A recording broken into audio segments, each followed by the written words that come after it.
विधि द्वारा स्थापित भारत के संविधान के प्रति श्रद्धा और निष्ठा रखूंगा।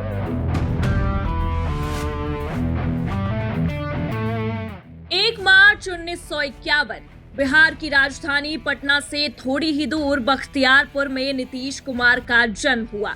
एक साधारण परिवार में जन्मे नीतीश के अंदर बचपन से ही विलक्षण प्रतिभाएं झलक रही थी। 12वीं की पढ़ाई पूरी करते ही नीतीश कुमार इंजीनियरिंग की पढ़ाई के लिए पटना पहुंच गए, जहां उन्होंने पटना इंजीनियरिंग कॉलेज में एडमिशन लिया।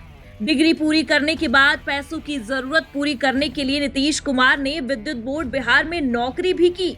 एक आम इंसान की जिंदगी की तरह सब कुछ ठीक चल रहा था, लेकिन उन्हें इंतजार था कि वो राजनीति की राह पकड़े तो आखिर कैसे। एक तरफ परिस्थितियों की वजह से पैसे कमाने का दबाव, तो दूसरी तरफ मन में समाज सेवा का भाव उन्हें कोई साहसिक कदम उठाने के लिए मजबूर कर रहा था। नीतीश कुमार के सपने हमेशा से बड़े थे, बस बारी थी उन सपनों को आकार देने की। और आखिरकार एक दिन नीतीश कुमार के जीवन में नियति ने अपना मार्ग निर्धारित कर लिया। नीतीश कुमार ने नौकरी से इस्तीफा देकर समाज सेवा का मार्ग चुन लिया और वो सब कुछ छोड़ छाड़ कर बिहार की राजधानी पटना पहुंच गए।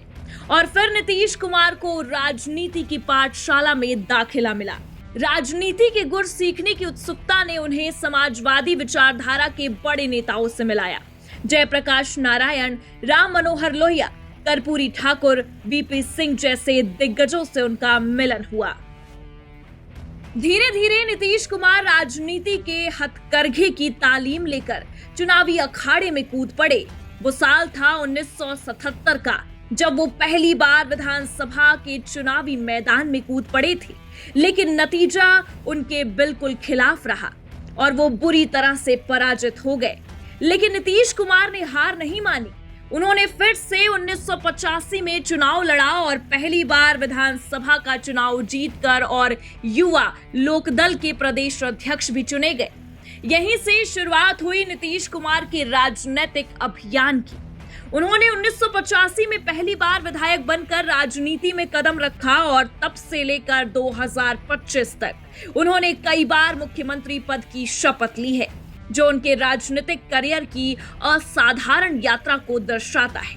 नीतीश कुमार ने हमेशा बदलते राजनीतिक समीकरणों के बीच अपनी पकड़ बनाए रखी है, चाहे वो लालू प्रसाद यादव के साथ शुरुआती जुड़ाव हो या फिर भाजपा के साथ लंबे समय तक गठबंधन और फिर उससे अलग होना। उनकी ये क्षमता उन्हें बिहार की राजनीति का सबसे अनुभवी और अनुकूल नेता बनाती है।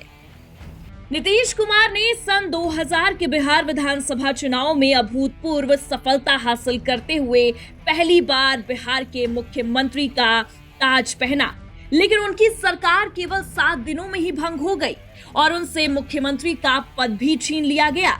इसके बाद 24 नवंबर 2005 को नीतीश कुमार एक बार फिर से मुख्यमंत्री बनते हैं और उन्होंने अपना कार्यकाल भी सफलतापूर्वक पूरा किया। इस दौरान उन्होंने अपनी प्रशासनिक क्षमता का लोहा मनवाया।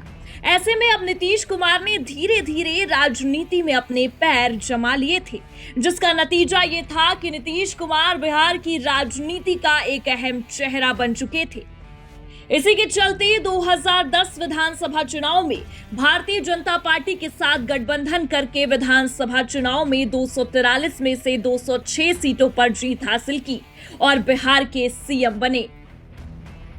हालांकि 2013 में उन्होंने अपने भाजपा के साथ गठबंधन को तोड़ दिया और राज्य मंत्रिमंडल से 11 भाजपा मंत्रियों को भी हटा दिया।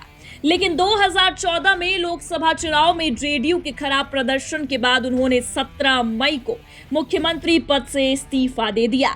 इसी के साथ 2015 में नीतीश कुमार ने महागठबंधन सरकार का हिस्सा बनकर 22 फरवरी को चौथी बार मुख्यमंत्री पद की शपथ ली। हालांकि ये कार्यकाल भी छोटा रहा। इसके बाद 20 नवंबर 2015 को वो 5वीं बार मुख्यमंत्री बनते हैं। 2017 के जुलाई महीने में उन्होंने फिर से इस्तीफा दिया और महागठबंधन से बाहर निकल गए। उसी दिन उन्होंने एनडीए में वापसी की और छठी बार मुख्यमंत्री पद की शपथ भी ली।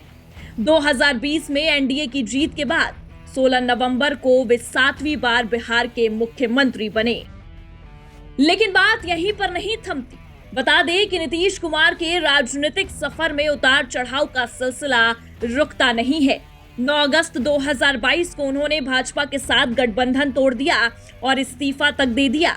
इसके बाद उन्होंने महागठबंधन के साथ मिलकर सरकार तक बना ली और 8वीं बार मुख्यमंत्री पद की शपथ लेते नजर आए। ये सिलसिला 28 जनवरी 2024 को फिर दोहराया गया, जब उन्होंने महागठबंधन से नाता तोड़ लिया और एनडीए में वापस शामिल हो गए। इसके बाद उन्होंने 9वीं बार मुख्यमंत्री पद की शपथ ली, जो एक रिकॉर्ड बन चुका है। हालांकि अब अगर बात 2025 की करें तो 2025 में नीतीश कुमार के नेतृत्व में एनडीए ने बिहार के राजनीतिक इतिहास की सबसे बड़ी जीत हासिल की है, जिससे राज्य की राजनीति में उनकी स्थिति और मजबूत हुई। और आज आलम तो ये है कि पिछले कई सालों से सीएम की कुर्सी पर आसीन नीतीश कुमार ने सुशासन बाबू की पदवी हासिल कर ली है। यूं तो बिहार की राजनीति में एक से बढ़कर एक सूरमा हुए, लेकिन नीतीश कुमार के सफल व्यक्तित्व और राजनीतिक कौशल के बदौलत उन्होंने 9 बार मुख्यमंत्री पद की शपथ ली है और अब एक बार फिर वो बिहार की सत्ता संभालने के लिए तैयार हो चुके हैं।